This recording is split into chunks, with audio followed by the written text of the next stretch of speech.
క్రీస్తునందున ప్రియులకు ప్రేమతో వందనాలు తెలియజేస్తున్నాను. మే నెల 19వ తేదీ 2024. ఈరోజు దేవుడు మనకు చేస్తున్న వాగ్దానం ఏమిటనగా, కీర్తనల గ్రంథము 105వ కీర్తన 41వ చరణం. బండను చీల్చగా నీళ్లు ఉబికి వచ్చెను, ఎడారులలో అవి ఏరులై పారెను. ఆమేన్. నా ప్రియులారా, ఇశ్రాయేలీయులు ఐగుప్తు నుండి కనానుకు బయలుదేరి వెళుతున్న సమయంలో ఒకానొక సందర్భంలో జరిగిన అద్భుతం ఇది. ఈ అద్భుతము తెలియని క్రైస్తవుడే ఉండడు, వాక్యము ద్వారా వినని క్రైస్తవుడే ఉండడు. దేవునికి మహిమ కలుగును గాక. దేవుడు సర్వశక్తిమంతుడండి. దేవుడు సర్వాధికారి. ఆయన ఎన్నటెన్నటికీ అద్భుతాలు చేయగలడు, ఆశ్చర్య కార్యములు జరిగించగలడు. దేవుని యొక్క బాహుబలము ఏమాత్రము తగ్గిపోలేదు. ఆయన చేతులు దినమెల్లా మన వైపు చాపబడి ఉన్నాయి. ఆయన చెవులు మన వైపే తెరవబడి ఉన్నాయి. ఆ విషయాన్ని అర్థం చేసుకుని దేవునితో ఒక అవినాభావ సంబంధాన్ని మనం ఏర్పరచుకోవాలి. అయితే చాలా మంది అవసరాల కోసం మాత్రమే దేవుని ఎద్దుకు వెళ్తూ ఉంటారు. అవసరాలు మాత్రమే దేవునికి చెప్పుకుంటూ ఉంటారు. అది మంచిదే అయినా అవసరానికి మాత్రమే దేవునితో మనం సంబంధం కలిగి ఉండకూడదు.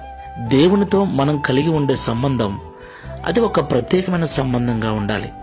అవసరం ఉన్నా లేకపోయినా ప్రతిదినం మనం దేవుణ్ణి కలుసుకొని దేవునితో మాట్లాడుతూ ఉండాలి.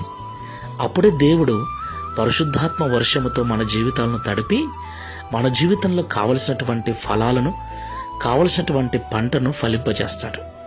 ఆయనే సమృద్ధినిచ్చేవాడు, ఆయనే ఫలింపచేయువాడు, ఆయనే వృద్ధి చేయవాడు గనుక ఆయనతో ప్రార్థన ద్వారా ఒక ప్రత్యేక సంబంధాన్ని ఏర్పరచుకొని ముందుకు వెళ్దాం.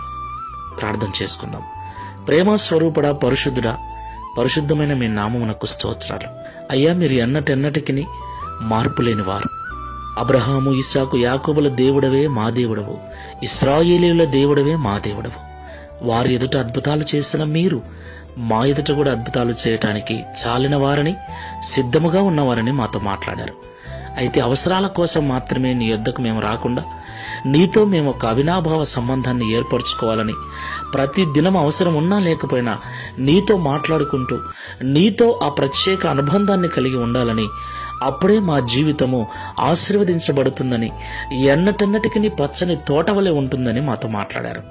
ఈ ప్రార్థనలో ఏకీవిస్తున్న ప్రతి బిడ్డకు నీతో ఒక మంచి సంబంధం ఏర్పరచుకునే అవకాశాన్ని ఇవ్వండి, ఆ మనస్సునివ్వండి. ప్రతి దినము తల్లితో, తండ్రితో, భార్యతో, భర్తతో, పిల్లలతో ఎలాగైతే మాట్లాడుతూ ఉంటామో అలాగే ప్రతిదినం నీతో మాట్లాడుకుంటూ నీతో ఒక శ్రేష్టమైన సంబంధాన్ని, ప్రత్యేకమైన సమయాన్ని నీతో గడుపుటకు అనుభవాన్ని ప్రతి ఒక్కరికి అనుగ్రహించమని, తద్వారా మా జీవితాలలో కూడా మీ ఆశీర్వాదాలు చూచుటకు, అద్భుత కార్యములు, ఆశ్చర్య కార్యములు రుచి చూచుటకు సహాయము చేయమని యేసు నామములో ప్రార్థిస్తున్నాము తండ్రి. Amen. Praise the Lord. God bless you all.